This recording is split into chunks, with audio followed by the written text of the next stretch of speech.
Okay तो hello students, तो start करते हैं भाई आज का टॉपिक। आज के टॉपिक में बता दूं, आज थोड़े 2-3 टॉपिक हैं हमारे, और जो कंपटीशन में मेन जो कुछ मिक्स टॉपिक्स जो आते हैं वो हम कवर करेंगे। तो combination of lens and mirror. तो हम इसमें क्या देखेंगे, एक लेंस है और एक मिरर है, जब उन दोनों से मिलके जब इमेज फॉर्मेशन होता है तो वो वाला कंसेप्ट देखेंगे। सिंपल मैं बता देता हूँ, एक ऑब्जेक्ट रखा हुआ है, एक सिंपल एग्जांपल दे रहा हूँ, फिर इस क्वेश्चन को कर लें। ये एक ऑब्जेक्ट रखा हुआ है, लेंस रखा हुआ है, मिरर रखा हुआ है। तो लाइट पहले यहाँ से इधर जाएगी, ठीक है। तो लाइट पहले मिरर लेंस में एंटर करेगी, तो लेंस अपना रिफ्रैक्शन शो करेगा। तो लेंस पहला फिनोमेना करेगा रिफ्रैक्शन, फिर लाइट यहाँ से इधर जाएगी मिरर पे, तो फिर वो रिफ्लेक्शन शो करेगा। तो पहले रिफ्रैक्शन देन रिफ्लेक्शन, फिर लाइट जब वापस आएगी तो फिर से रास्ते में लेंस पड़ जाएगा, तो फिर से अगेन रिफ्रैक्शन।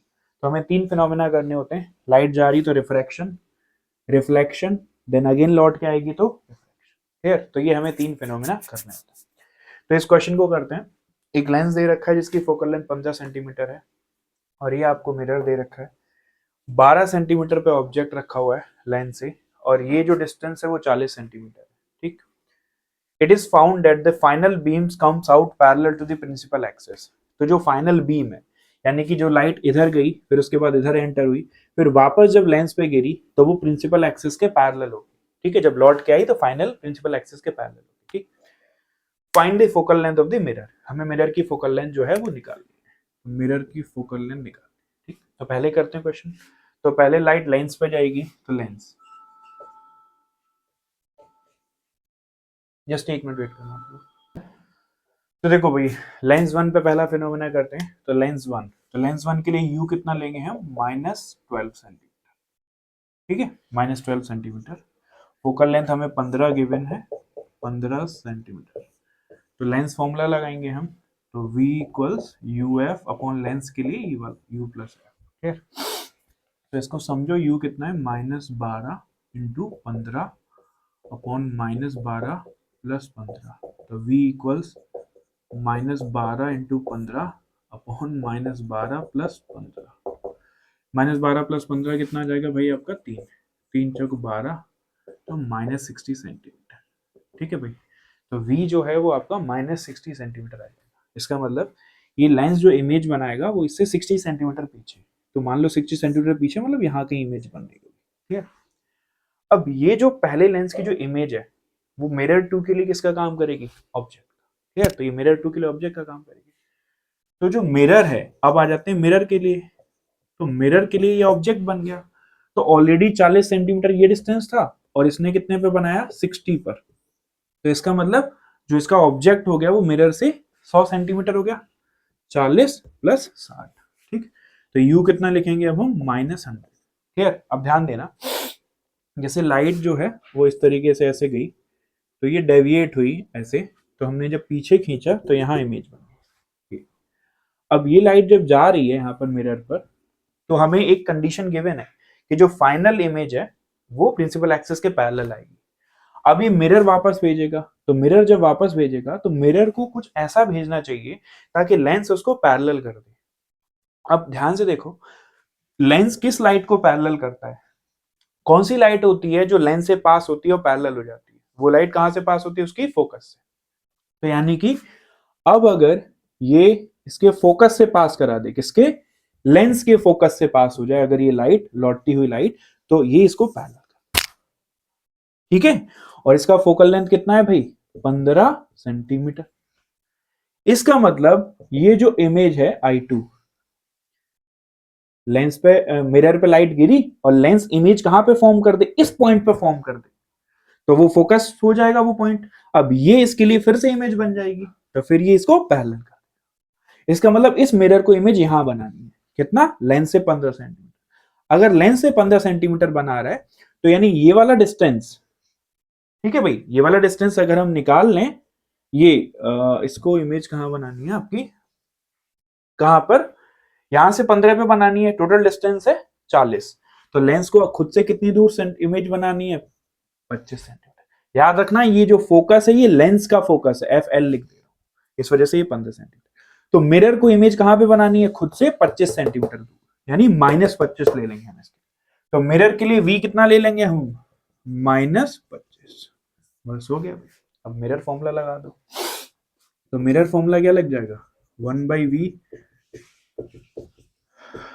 ठीक है, तो ये लग जाएगा आपका अब, तो ये हम v equals U F upon you minus F, तो u कितना है आपका इसके लिए -100 इंटू एफ, एफ कितना है भाई आपका एफ हमको पता नहीं है, चलो हम इसमें डाल देते हैं, ऐसे ही डाल दे रहे हैं, तो 1/v -25 -1/100 इक्वल्स 1/f, तो एलसीएम आ जाएगा आपका 100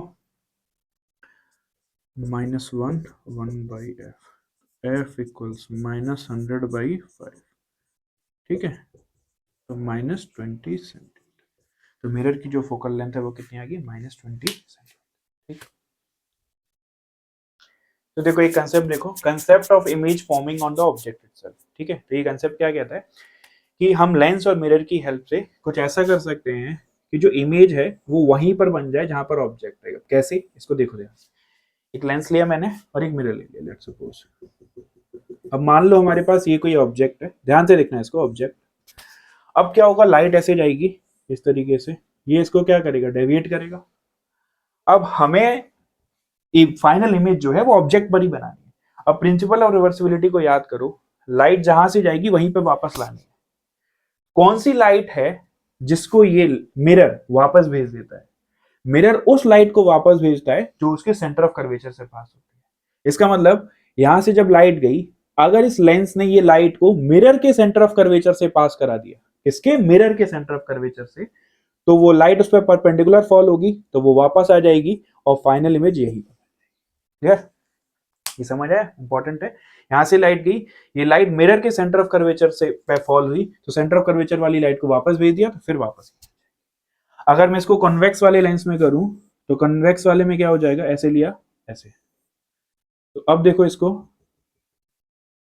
मिरर में करूं, सॉरी लेंस तो वही ले लिया मैंने, अब यहां पर ये लाइट ऐसे गई, अब अगेन इसके सेंटर ऑफ कर्वेचर पे फॉल होनी चाहिए, बट इसका सेंटर ऑफ कर्वेचर कहां होता है भाई, यहां पे कहीं होता है इसका सेंटर ऑफ कर्वेचर, ठीक है, यहाँ पे इसका फोकल लेंथ तो इसका सेंटर ऑफ कर्वेचर, तो इसका मतलब ये जो लाइट है वो उसके सेंटर ऑफ कर्वेचर यहां पर हमें लगेगी जाती हुई, बट एक्चुअल में नहीं जाएगी, तो यहाँ पर ऐसे फॉल होगी, तो इसका मतलब अगर आपको इमेज को ऑब्जेक्ट पे ही बनाना है, तो यानी कि लेंस जो रे भेजे वो मिरर के सेंटर ऑफ कर्वेचर पे जाके फॉल होनी चाहिए, यहाँ पे सच में फॉल होनी चाहिए और यहाँ पे हमें अपीयर होनी चाहिए, ठीक है।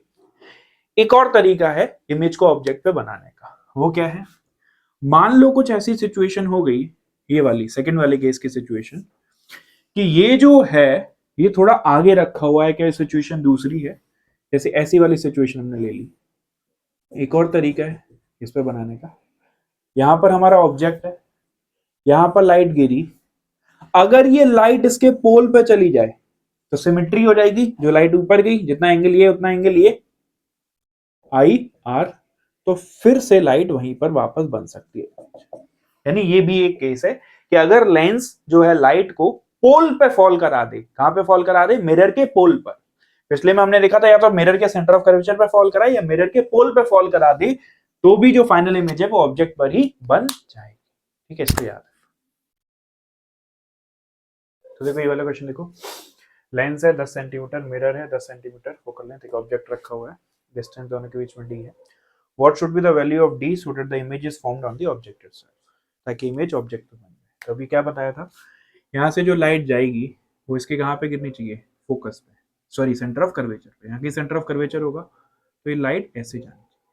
क्लियर, तो अब ये भाई इसका फोकस 10 है, तो सेंटर ऑफ कर्वेचर कितनी दूर होगा, 20 सेंटीमीटर, ठीक है। इसका मतलब ये जो लेंस है इसको इमेज कहाँ बनानी चाहिए, सेंटर ऑफ कर्वेचर पे, जैसे ही सेंटर ऑफ कर्वेचर पे लाइट जाएगी तो वो उसको वापस भेज देगा, तो वापस इमेज वही बन जाएगी, ठीक है।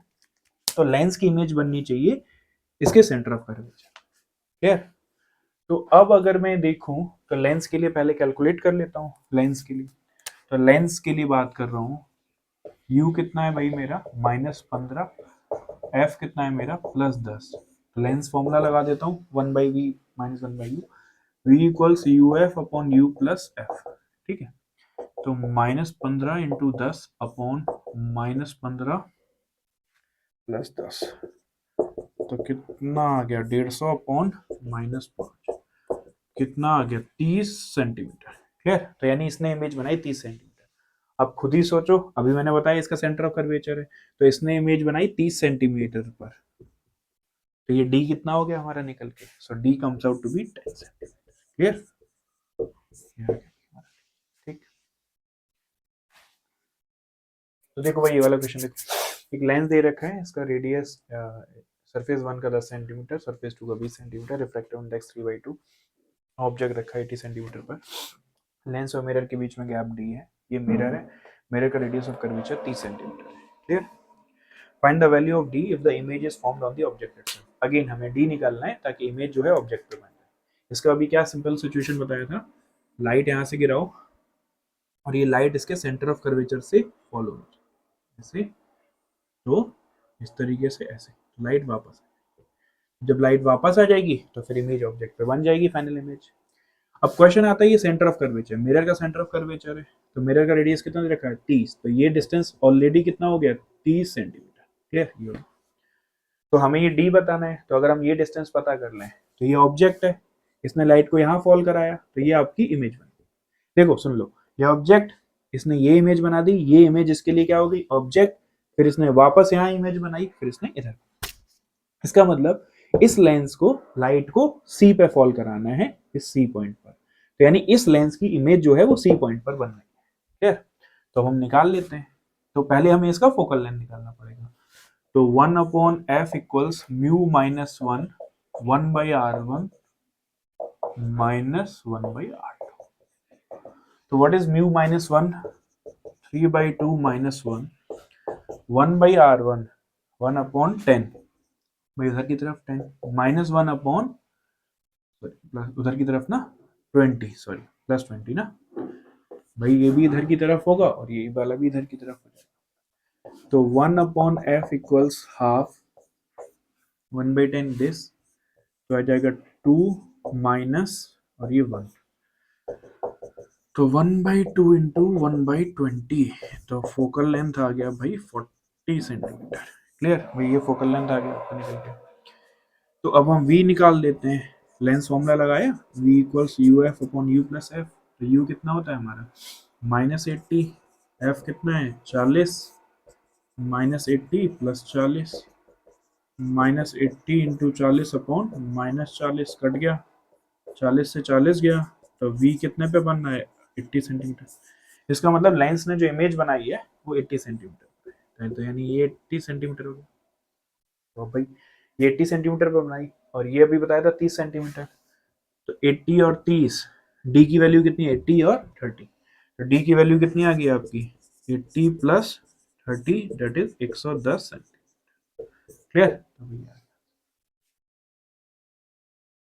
तो देखो अब हमको टॉपिक पढ़ना है सिल्वरिंग ऑफ लेंस।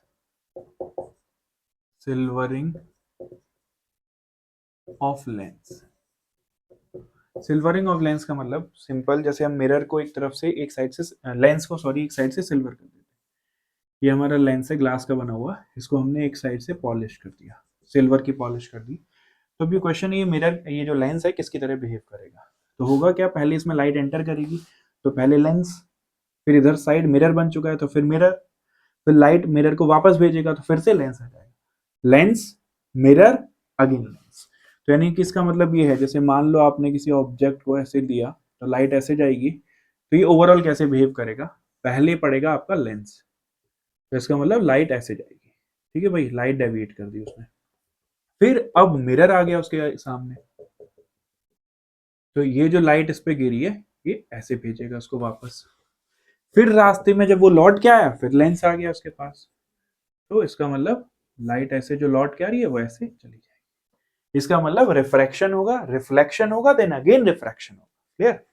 तो अब इसकी पावर को अगर मैं बोलूं तो it is power of lens plus power of mirror plus power of lens, lens mirror then lens, तो ये आ जाएगी आपकी इक्विवेलेंट पावर।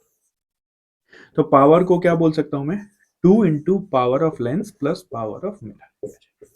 क्लियर, इसको याद रखना। अब क्वेश्चन ये आता है, अब ये पावर के फॉर्मूले हमें पहले से पता है, पावर ऑफ लेंस क्या होता है 1/, focal length of lens, power of mirror क्या होता है -1/, फोकल लेंथ ऑफ मिरर, ये हो जाता है भाई ये वाला, ये हम निकाल लेंगे। पावर ऑफ लेंस हम निकाल लेंगे। फोकल लेंथ कहां से निकलती है लेंस की, वो तो हमें पता है, म्यू का फॉर्मूला, ठीक है। तो फोकल लेंथ ऑफ लेंस हमें पता है, फोकल लेंथ ऑफ मिरर भी हमको पता है। अब क्वेश्चन ये आता है कि फाइनली बिहेव किसकी तरह करेगा। मान लो ये है, हमने इससे एक इक्विवेलेंट पावर निकाल ली, ये इक्विवेलेंट पावर आ गई, ठीक है। अब फाइनली जब हम क्वेश्चन सॉल्व करेंगे तो बिहेव किसकी तरह कर रहा है, तो देखो होता क्या है, लाइट इधर से गई, टकराई, वापस आ गई। जब लाइट किसी भी जगह से टकरा के वापस आती है तो वो मिरर ही हो गया ना, चाहे कुछ भी हुआ हो। जब लाइट पार चली जाती है तो वो लेंस होता है। तो लाइट टकराई गई, वापस आ गई, तो यानी वो मिरर हो गया। तो इक्विवेलेंट जो ये पावर निकलेगी, this power equivalent will behave as mirror. तो एज अ होल कंबाइंड जो इफेक्ट होगा, कंबाइंड इफेक्ट में ये किसकी तरह बिहेव करेगा, it will behave as mirror.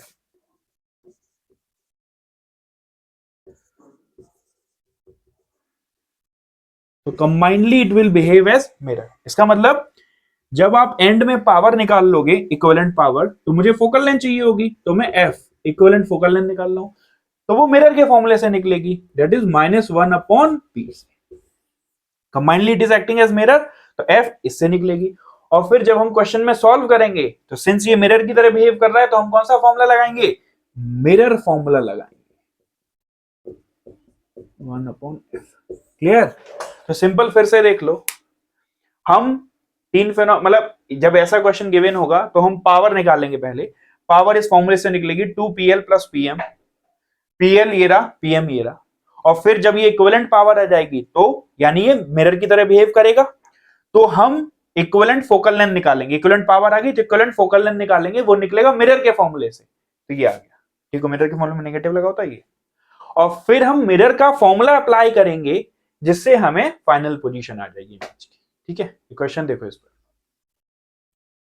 तो देखो ये वाला क्वेश्चन देखो, एक लेंस है, उसको हमने एक साइड से सिल्वरिंग कर रखी है, उसको एक साइड से पॉलिश कर रखा है, इसकी रिफ्रैक्टिव इंडेक्स 1.5 और ऑब्जेक्ट 10 सेंटीमीटर पे रखा हुआ है। लेंस की जो फोकल लेंथ है, focal length of the lens is 20 centimetre. इसका जो रेडियस ऑफ कर्वेचर है, ये जो कर्वेचर है ना, इसका रेडियस ऑफ कर्वेचर 22 है। Find the position of the image, ठीक है, अच्छे से समझ लो क्वेश्चन, ये गिवन है। तो अब अभी बताया था ये ओवरऑल किसकी तरह बिहेव करता है, मिरर की तरीके से। उससे पहले हमें इसकी इक्विवेलेंट पावर निकालनी पड़ेगी, तो पहले पावर निकालते हैं। तो पावर का हमारा फॉर्मूला क्या है, पावर निकालने से पहले हमें PL निकालना पड़ेगा। What is PL, focal length of, sorry power of lens, that is 1/FL। और ये आपको पता होगा कि फोकल लेंथ मीटर में होनी चाहिए। तो फोकल लेंथ ऑफ लेंस कितनी है, 20, तो हम 0.2 करेंगे तो ये आ जाएगा आपका 10 यानी 5 डायोप्टर। तो पावर ऑफ लेंस कितना आ गया, 5 डायोप्टर। अब पावर ऑफ मिरर निकाल लेते हैं। पावर ऑफ मिरर क्या होती है भाई, 1/- फोकल लेंथ ऑफ मिरर। अब क्वेश्चन आता है फोकल लेंथ ऑफ मिरर क्या होगी। देखो ये वाला सरफेस ही तो मिरर बना हुआ है, ये वाला, ठीक है। तो मिरर का जो फोकल लेंथ होता है वो तो आपको पता होगा, ये वाला सरफेस। तो मिरर का फोकल लेंथ होता है R/2 और रेडियस ऑफ कर्वेचर कितना है इसका, 22। मिरर की फोकल लेंथ कितना था, R/2, तो ये कितना आ जाएगा, 11 सेंटीमीटर। क्लियर है भाई। तो मिरर का फोकल लेंथ आ जाएगा, ये फोकल लेंथ किसकी है, मिरर की, यानी कि जो एंड पॉइंट पे जो मिरर बना हुआ है, तो 11। तो यानी ये आ जाएगा हमारे पास -1/11। 11 को लेकिन मीटर में डालना पड़ेगा, सेंटीमीटर को मीटर में, तो 0.11, तो it will come out to be -100/11। ये आ गया भैया, क्लियर। अब मैं इक्विवेलेंट पावर निकाल लेता हूं। तो इक्विवेलेंट पावर का फॉर्मूला क्या था, 2pl + pm। तो 2pl यानी 10 -100/11, तो कितना जाएगा, 10/11 डायोप्टर। ठीक है, ये आ गया, सॉल्व हो गया। अब ये बताया था कि जो इक्विवेलेंट है ये किसकी तरह बिहेव करता है, मिरर की तरीके से। तो अब हम इक्विवेलेंट की फोकल लेंथ निकाल लेंगे। तो F = -1/p, क्योंकि मिरर की तरह बिहेव कर रहा है तो मिरर का फॉर्मूला लगा दिया। तो -11/10, ठीक है। लेकिन ये आई है मीटर में, बट हमको चाहिए सेंटीमीटर में, तो हम इंटू 100 कर देंगे। तो कितना आ जाएगा, -110 सेंटीमीटर। क्लियर भाई, -110 सेंटीमीटर। अब ऑब्जेक्ट, अब हमारा पूरा क्वेश्चन ही सब सॉल्व करके हमने ये कर दिया। तो फाइनली जो भी डिवाइस है इसका फोकल लेंथ ये आ गया। तो हमारा फोकल लेंथ अब आ चुका है -110 सेंटीमीटर। अब हम क्वेश्चन पे चलते हैं। तो ये तो हमने सब कैलकुलेशन की। अब हमारा ऑब्जेक्ट कितना दूर रखा हुआ है, 10 सेंटीमीटर पीछे रखा हुआ है। तो यू कितना ले लेंगे, अब -10, बस सॉल्व हो गया। ठीक है भाई, तो अब 1/v plus 1/u equal 1/f। तो 1/v, इसको इधर सॉल्व कर दो 1/f को, तो ये कितना आ जाएगा आपका, डायरेक्ट फॉर्मूला लगा दूं मैं, v इक्वल्स, मिरर फॉर्मूला लगा रहा हूँ, uf upon u minus f।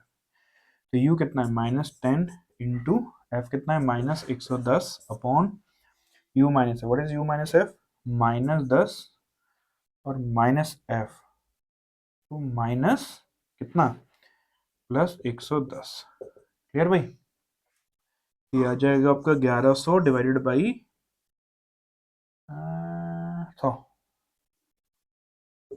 2 zero उड़ गए, इट इज 11 सेंटीमीटर। फाइनल जो इमेज है वो कहाँ फॉर्म होगी, 11 सेंटीमीटर, इस लेंथ से 11 सेंटीमीटर। ठीक है, आ जाएगा। ठीक,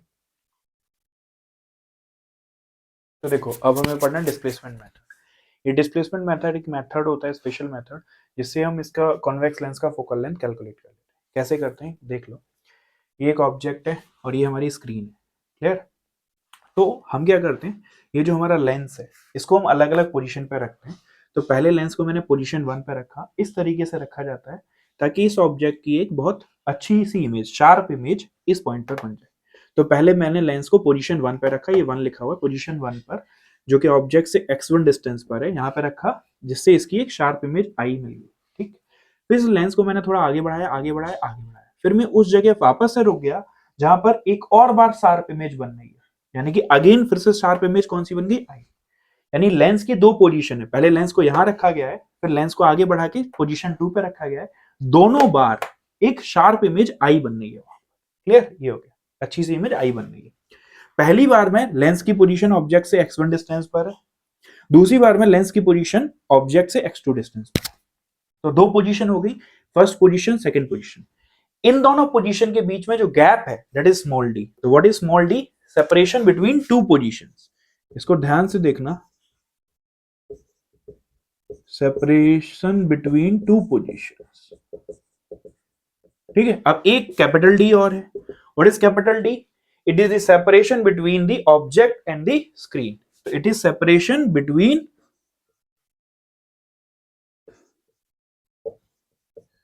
ऑब्जेक्ट एंड स्क्रीन, ये समझ लेना भाई। ठीक है, लेंस पहली पोजीशन पर है x1 डिस्टेंस पर ऑब्जेक्ट से, फिर x2 पर, दोनों पोजीशन के बीच में जो गैप है स्मॉल डी है और ये कैपिटल।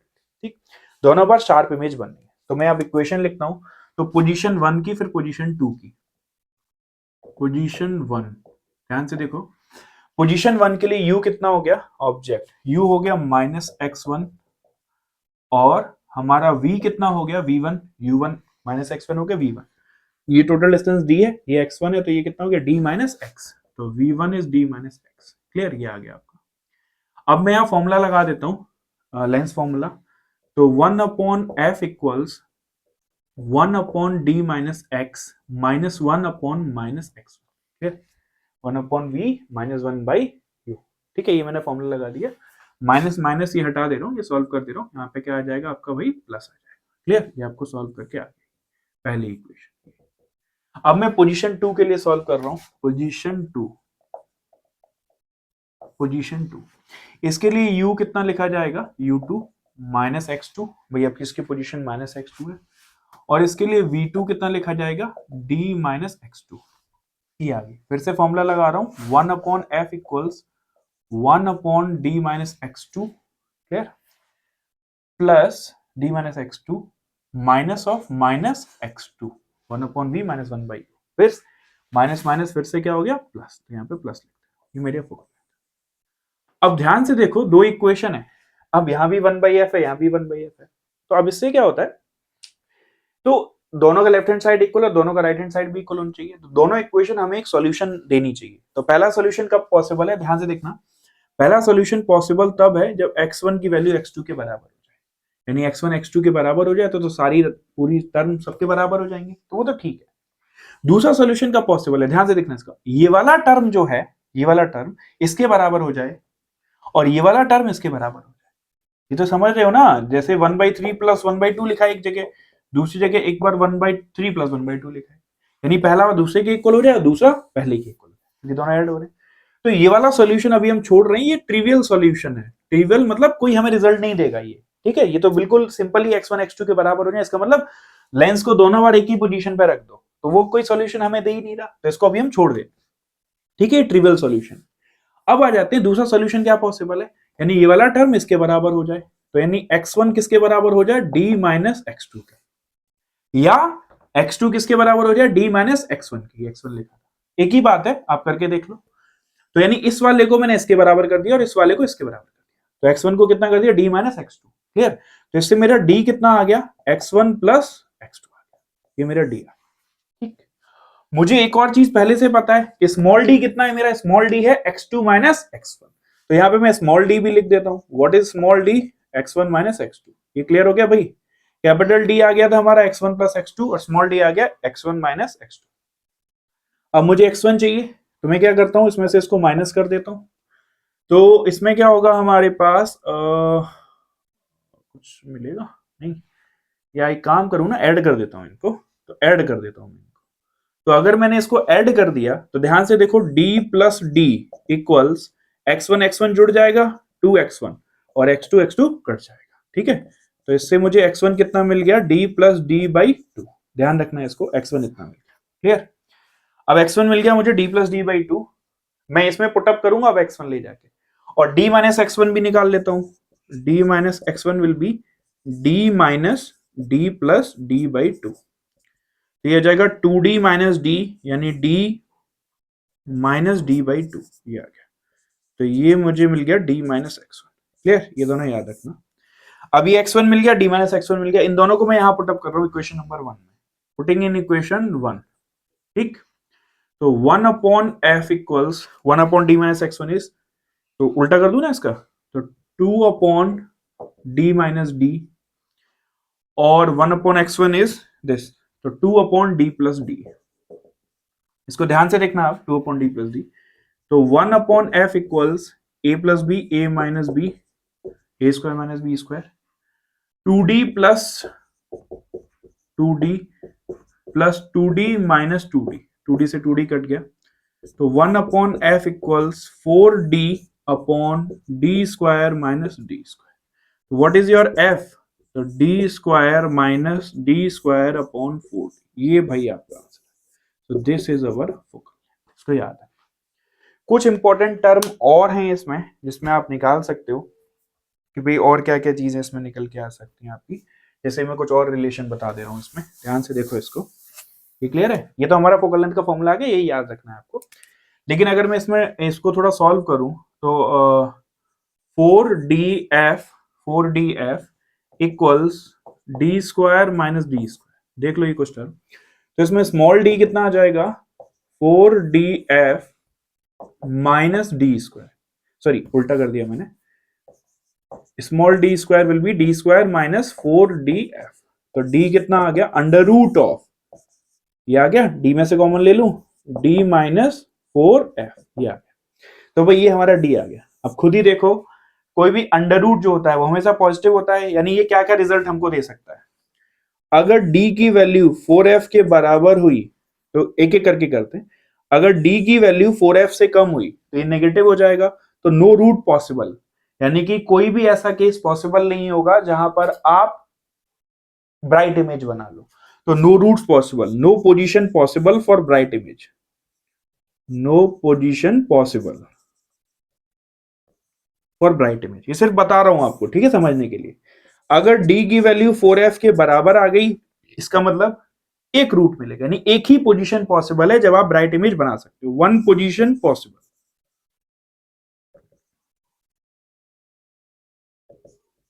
ठीक है। और अगर d की वैल्यू 4f से ज्यादा हुई तो 2 पोजीशन पॉसिबल, ये रूट आपको आंसर देगा 2 पोजीशंस पॉसिबल। मैथ्स में पढ़ा होगा ना, क्वाड्रेटिक इक्वेशन डिटर्मिनेंट की वैल्यू पॉजिटिव नेगेटिव उसी से आता है, तो वहीं से ये रिजल्ट निकल के आ गया, तो हमारा ये।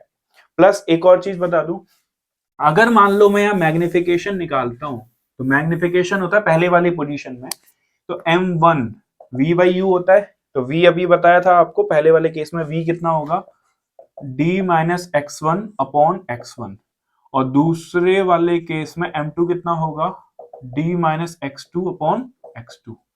इसको भी जब आप सॉल्व करोगे ना, और x1 x2 की वैल्यू हम निकाल ही चुके हैं x1 x2 में रिलेशन, तो जब आप इसको सॉल्व करोगे तो final magnification m1 into m2, जो कि कितना आएगा, m1 इंटू m2 जो निकल के आएगा वो 1 आएगा।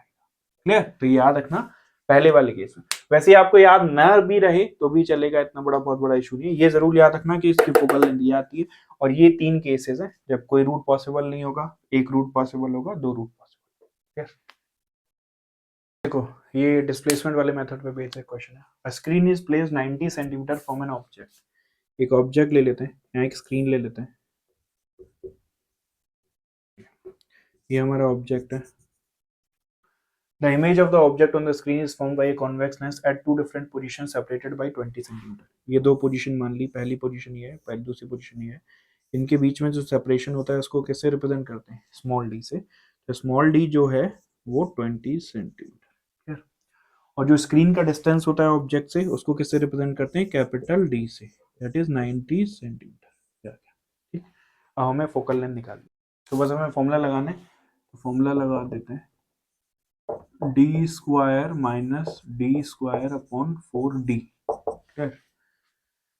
तो इट इज 90 स्क्वायर माइनस 20 का square upon 4 into D, 4 into 90, 81 minus 4, so 77, 4 into 90, 0 से 0 गिरा,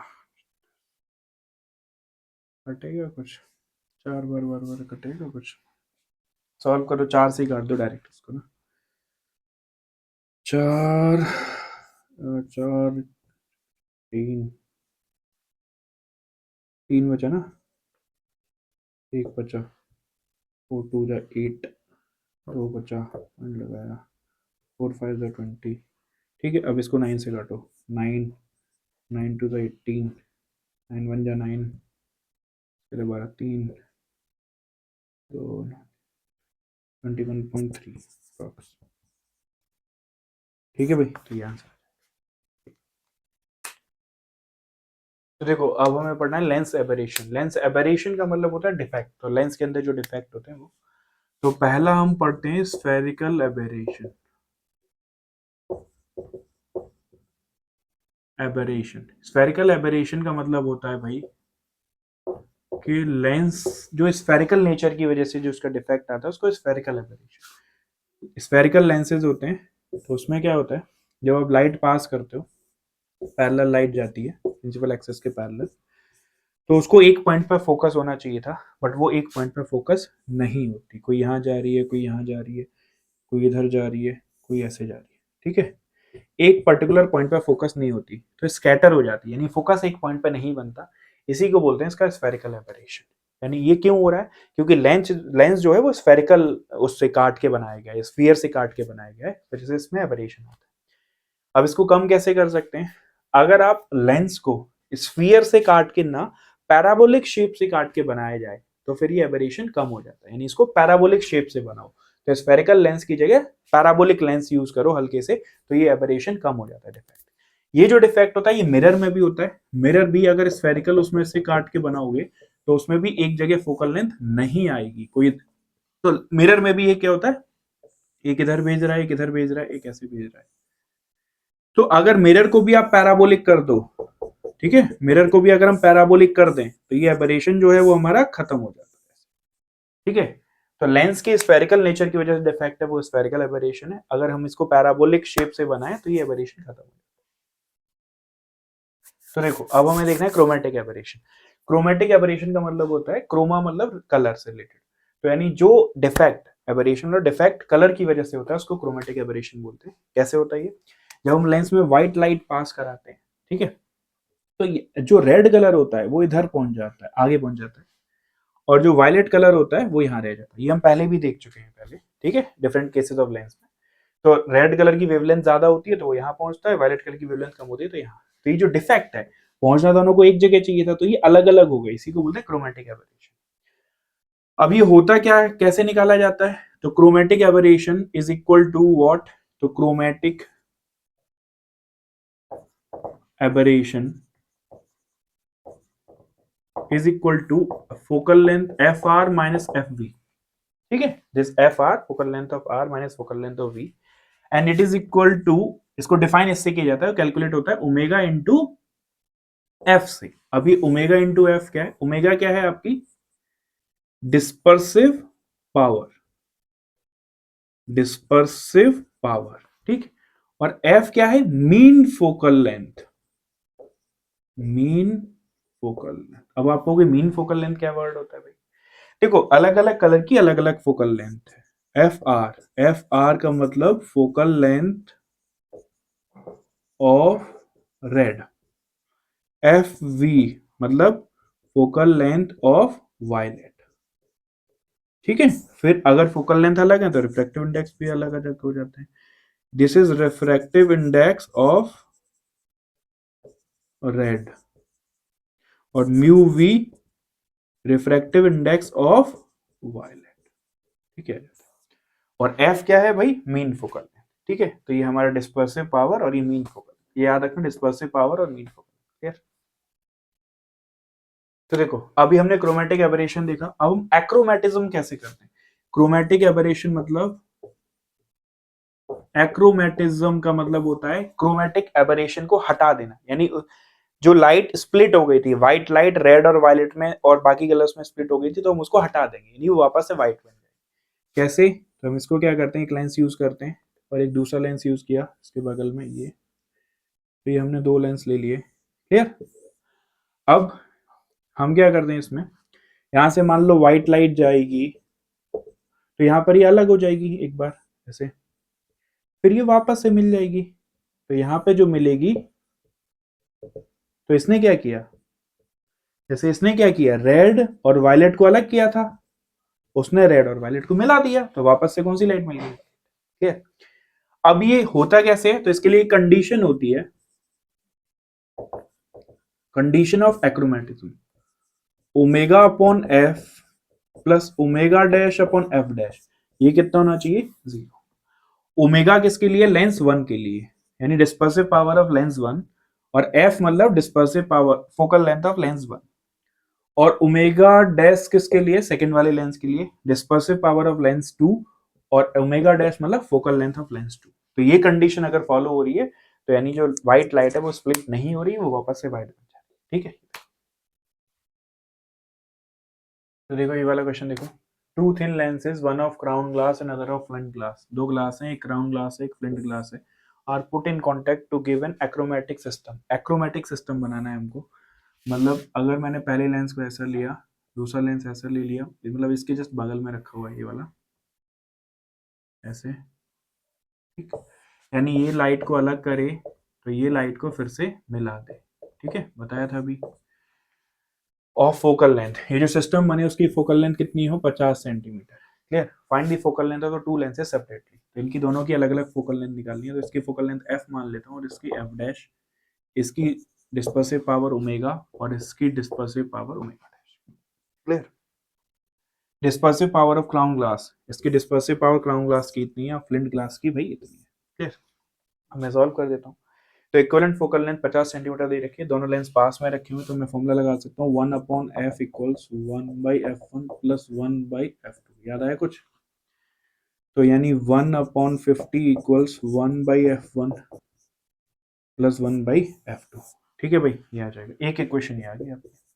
दूसरी इक्वेशन आप कहां से लिखोगे, एक्रोमेटिज्म। एक्रोमेटिज्म क्या बोलता है, omega upon F plus omega dash upon F dash equal 0। अब ओमेगा कितना है भाई आपका, ये गिवन है ना पहले वाले क्लास का, ये ओमेगा डिस्पर्सिव पावर, तो 0.0163 divided by F plus 0.0243 divided by F dash is equal to 0।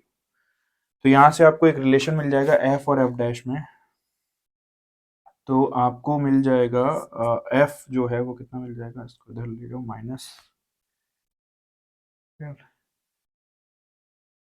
F is equal to, एक काम करते हैं ना, ये रिलेशन तो वैसे निकाल ही लोगे भाई, इसको इधर ले जाओ माइनस हो जाएगा, एफ ऊपर आ जाएगा, एफ डैश इधर आ जाएगा, एफ कितना आ जाएगा 163 अपॉन 243 एफ डैश, ये आ जाएगा। अब भाई एक इक्वेशन ये है, एक इक्वेशन ये है, दोनों को आप सॉल्व कर लेना, मैंने इनको सॉल्व किया हुआ है तो मैं फाइनल आंसर बता दे रहा हूँ। जो आपका एफ है और एफ डैश है, एक आ जाएगा 16.43 आया था एक, और दूसरा आपका आ जाएगा 24.54 माइनस सेंटीमीटर। क्लियर? ठीक है, तो ये हमारे फाइनल आंसर है। तो आज के लिए भाई इतना ही। तो this is the end of ray optics. Ray optics में एक और छोटा सा है जो हमारा है ऑप्टिकल इंस्ट्रूमेंट, उसको मैं अलग प्लेलिस्ट में डालूंगा। तो नेक्स्ट वीडियो जो होंगी वो ऑप्टिकल इंस्ट्रूमेंट। ठीक, ओके बाय।